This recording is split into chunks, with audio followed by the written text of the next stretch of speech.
वज़ीर आज़म के मुआविन खुसूसी नदीम बाबर 3.25 अरब रुपए के असासों के मालिक काबीना रुयन ने तफसीलात जारी कर दी। शहजाद अरबाब के 12 करोड़ 73 लाख, जफर मिर्जा के 5 करोड़ 70 लाख के असासे, उस्मान डार ने असासों की मालियत 6 करोड़ जाहिर की। शहबाज गिल के बाद मौजूदा असासों की मालियत 9 करोड़ 44 लाख रुपए। जुल्फी बुखारी पाकिस्तान में 1300 कनाल अराजी के मालिक, बैरून मुल्क भी जायदाद और असासे मौजूद।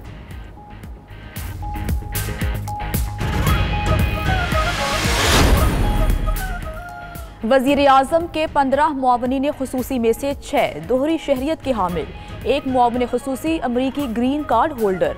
नदीम बाबर, मोइद यूसुफ और शहजाद कासिम अमरीका की शहरियत रखते हैं। नदीम अफजल के पास कनाडा और जुल्फ़िकार बुखारी के पास बरतानिया की शहरियत भी है। तानिया इदरोस के पास कनाडा और सिंगापुर की नेशनैलिटी। शहबाज गिल के पास अमरीका का ग्रीन कार्ड है।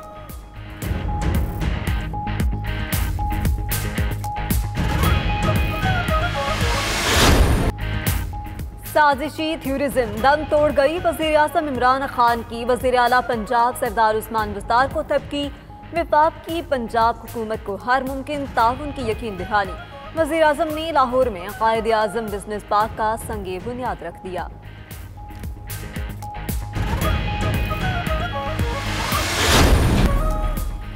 PIA के 17 पायलट्स के लाइसेंस मनसूख, 3 कप्तान और 5 फर्स्ट ऑफिसर शामिल।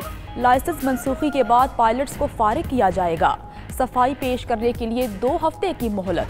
कैप्टन याहिया मसूर, सकलैन अख्तर, उजैर जावेद, वसीम अख्तर फहरिस्त में शामिल। एयर होस्टेस शुमैला मुजीद का लाइसेंस भी मनसूख। रस्सी जल गई पर बल न गया। कौमी एयरलाइंस की परवाजें PK 305 के पायलट ने कानून की धज्जियां बिखेर दी। लैंडिंग के बाद मुसाफिरों की बजाय पायलट जहाज से पहले उतरा। मुसाफिरों को कई मिनट इंतजार करवाने के बाद तैयारे से उतरने की इजाजत दी गई। परवाज में कोरोना SOPs की भी खिलाफ वर्जी। समाजी फासला नजरअंदाज। मुसाफिरों को पानी बोतल के बजाय गिलासों में दिया जाने लगा।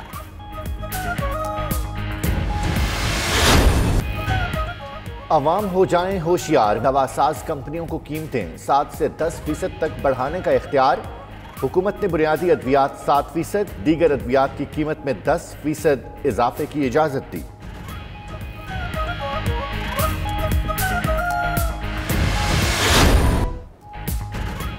गरीब आवाम पर जिंदगी तंग, बिजली बिलों में 65 रुपए का इजाफा। बिल में शामिल PTV लाइसेंस फीस 35 रुपए से बढ़ाकर 100 रुपए कर दी गई। बारिश ने कराची का हुलिया बिगाड़ दिया। घरों में पानी जमा, गलियों से भी पानी नहीं निकाला जा सका। बानी पाकिस्तान की रिहाइश वजीर मेंशन भी हुकूमती अदम तौजी का शिकार। बारिश का पानी वजीर मेंशन के अतराफ बदस्तूर जमा। सिंध हुकूमत ने पेट्रोल पंप्स और बेकरियों के औकात का तब्दील कर दिए। पेट्रोल पंप्स हफ्ते के 7 रोज 24 घंटे खुले रहेंगे। बेकरीज सुबह 6 से रात 10 बजे तक खुली रखने की इजाजत।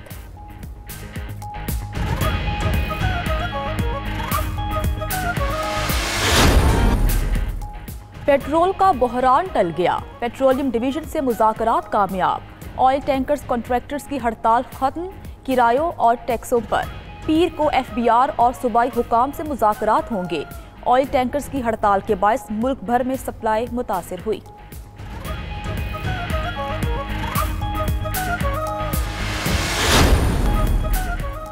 ईरान में रेलवे के बाद भारत के हाथ से एक और मंसूबा निकलने के करीब। भारत 10 साल से जारी अहम ईरान गैस फील्ड मंसूबे से भी महरूम हो जाएगा।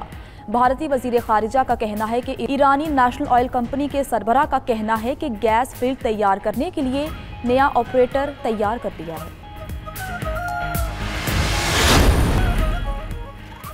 पाकिस्तान ने भारत को तालीमी मैदान में शिकस्त दे दी। स्क्रैबल मुकाबले में पाकिस्तानी तलबा ने भारतीय तलबा को हरा दिया। अंडर 12 और अंडर 15 कैटेगरी में कराची के स्कूल ने दिल्ली के स्कूल को शिकस्त दे दी।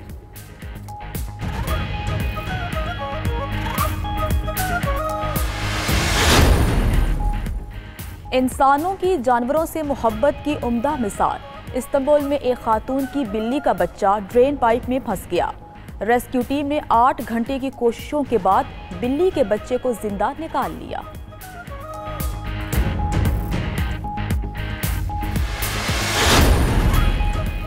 और इंग्लैंड और वेस्टइंडीज के दूसरे टेस्ट का तीसरा रोज बारिश की नजर। पूरा दिन एक गेंद भी नहीं फेंकी जा सकी। इंग्लैंड की टीम ने पहली इनिंग्स 469 रन बनाकर डिक्लेयर की। बेन स्टोक्स ने 174, ओपनर डोम सिबली ने 120 रन बनाए। जवाब में वेस्टइंडीज ने पहली इनिंग्स में 1 विकेट पर 32 रन बनाए।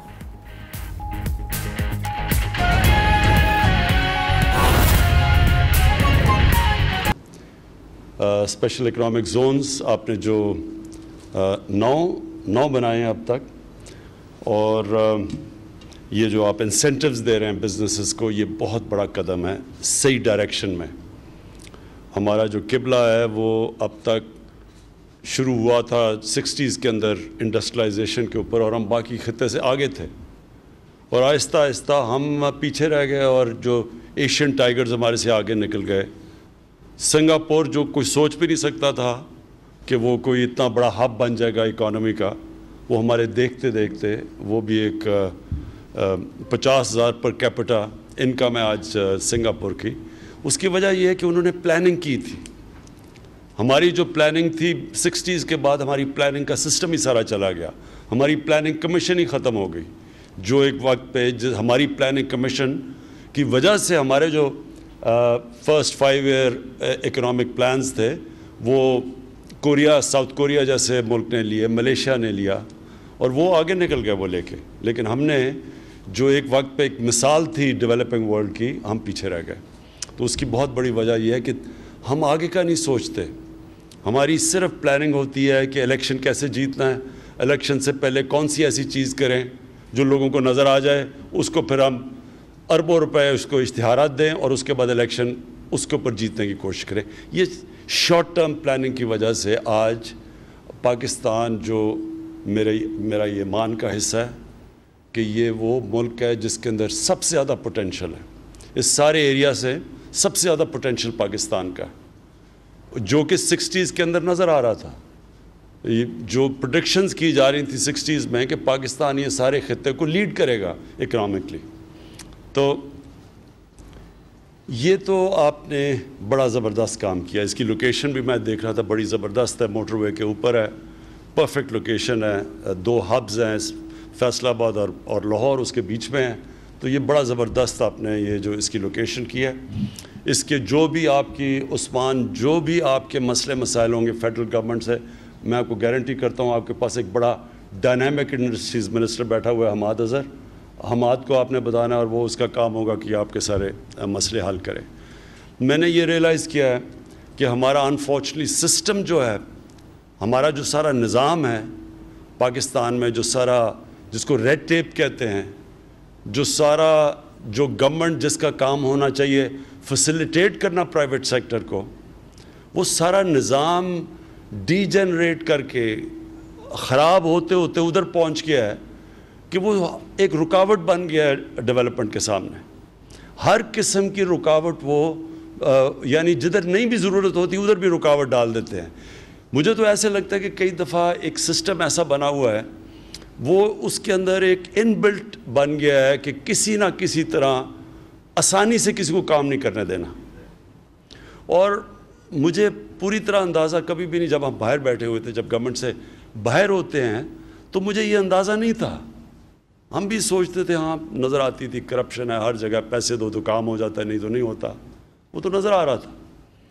लेकिन क्योंकि हमारा फ्लैगशिप प्रोग्राम था और है, और इंशाल्लाह पूरा भी होगा, कि हमने इस मुल्क में आम आदमी के लिए घर बनाने हैं, अफोर्डेबल हाउसिंग। हमने जो प्लान बनाया हुआ है कि 50 लाख घर हमने बनाने हैं 5 सालों में, जिनमें से वो घर होंगे जो, और है, और इंशाल्लाह पूरा भी होगा, कि हमने इस मुल्क में आम आदमी के लिए घर बनाने हैं, अफोर्डेबल हाउसिंग। हमने जो प्लान बनाया हुआ है कि 50 लाख घर हमने बनाने हैं 5 सालों में, जिनमें से वो घर होंगे जो कि एक आम आदमी जो तसव्वुर भी नहीं कर सकता अपना घर ख़रीदने के लिए, उसके लिए हम आसानियाँ पैदा करें ताकि वो घर बना सकें।